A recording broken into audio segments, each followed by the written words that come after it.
ಇವತ್ತು 60ನೇ ವರ್ಷದ ಹುಟ್ಟುಹಬ್ಬವನ್ನು ನನ್ನ ಎಲ್ಲ ಶಿಷ್ಯವೃಂದದವರು ಮತ್ತು ನಮ್ಮ ಕಾಲೇಜು ಸ್ಕೂಲು ಎಲ್ಲ ಇನ್ಸ್ಟಿಟ್ಯೂಷನ್ನರು ಹೊರಗಡೆಯಿಂದ ಬಂದು ತುಂಬ ಸಂತೋಷವಾಗಿ ಆಚರಣೆ ಮಾಡಿದ್ರು.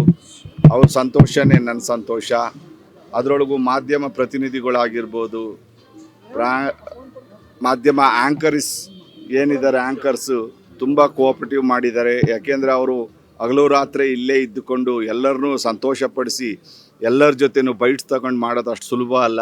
ಎಲ್ಲರ ಜೊತೆನೂ ಸಹಕರಿಸಿಕೆ ಮಾಧ್ಯಮಗಳಿಗೆ ಎಲ್ಲರಿಗೂ ನನ್ನ ಧನ್ಯವಾದಗಳನ್ನ ಅರ್ಪಿಸ್ತೀನಿ.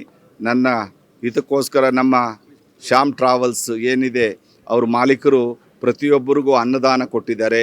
ಇನ್ನೊಬ್ಬರು ತಿಮ್ಮೇಗೌಡರು ಏನು ಚಂಡಿ ಹೋಮ ಮಾಡಿದ್ರು, ಅದಕ್ಕೆ ಅವ್ರದ್ದೇ ಆದ ಸಹಾಯ ಪ್ರತಿಯೊಬ್ಬರು ಇಲ್ಲಿ ಒಂದೊಂದು ಕೆಲಸವನ್ನು ಒಬ್ಬೊಬ್ಬರು ವಹಿಸ್ಕೊಂಡು ಮಾಡಿದ್ದಾರೆ.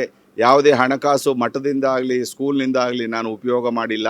ಪ್ರತಿಯೊಬ್ಬರು ಅವ್ರದ್ದೇ ಆದ ರೀತಿಯಲ್ಲಿ ಅವ್ರದ್ದೇ ಆದ ತರಹ ಯಾರಿಗೇನು ಕೊಡಬೇಕು, ಯಾರಿಗೇನು ಮಾಡಬೇಕು ಅನ್ನೋದನ್ನು ಅವರವರೇ ತಿಳ್ಕೊಂಡು ಅವರವರೇ ಸಹ ಮಾಡಿದ್ದಾರೆ. ತಿರುಪತಿಯಿಂದ ಬಂದವರು ಸಹ ಅವ್ರದ್ದೇ ಆದ ದೇವಸ್ಥಾನದ ವತಿಯಿಂದ ಬಂದು ಮಾಡಿಕೊಟ್ಟಿದ್ದಾರೆ. ಅವ್ರಿಗೂ ಸಹ ನನ್ನ ಧನ್ಯವಾದಗಳನ್ನ ಹೇಳಿಸ್ತೀನಿ. ಚಂಡಿ ಹೋಮ ನಡೀತು. ಅವರು ಸಹ ಹಲವಾರು ಋತ್ವಿಕರು ಬಂದು ಭಾಳ ಸಂತೋಷಭರಿತವಾಗಿ ಹೋಮವನ್ನು ಮಾಡಿಕೊಟ್ಟಿದ್ದಾರೆ. ಎಲ್ಲ ಪ್ರತಿನಿಧಿಗಳಿಗೂ ಎಲ್ಲ TV ಚಾನಲ್ಸ್ಗೂ ಧನ್ಯವಾದಗಳನ್ನ ತಿಳಿಸೋಕ್ಕೆ ಇಷ್ಟಪಡ್ತೀನಿ.